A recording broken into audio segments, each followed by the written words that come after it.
नमस्कार दोस्तों। आज हम बात करते हैं संविधान और संवैधानिक संस्थाओं की। बहुत एक नया फैशन चल चुका है कि जिसे देखिए वही संविधान बचाओ का अभियान चलाया हुआ दिखता है। वास्तव में यदि उनसे पूछा जाए कि संविधान के प्रस्तावना की प्रथम लाइन आप बता दीजिए, फिर स्पष्ट हो जाएगा कि संविधान के प्रति उनकी कितनी निष्ठा है।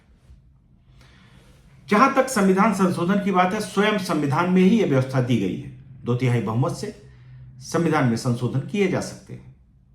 निश्चित रूप से देश काल परिस्थिति के हिसाब से प्रत्येक चीज परिवर्तनीय होनी ही चाहिए और जहां आवश्यकता होगी एक व्यवस्था के तहत निश्चित रूप से उसका अनुपालन किया जाएगा, किया जा सकता है।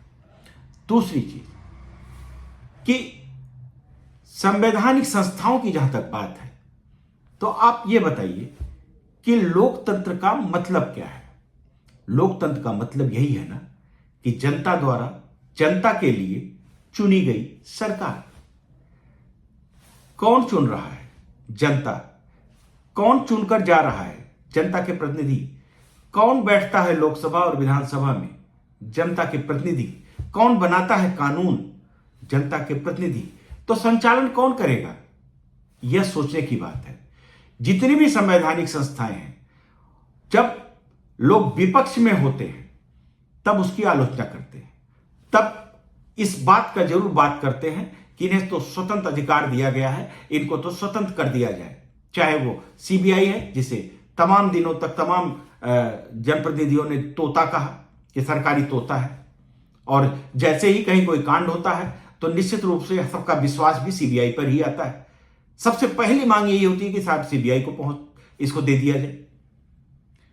उसके बाद जैसे चुनाव आयोग है, आरबीआई है, तमाम इस तरीके की संस्थाएं हैं।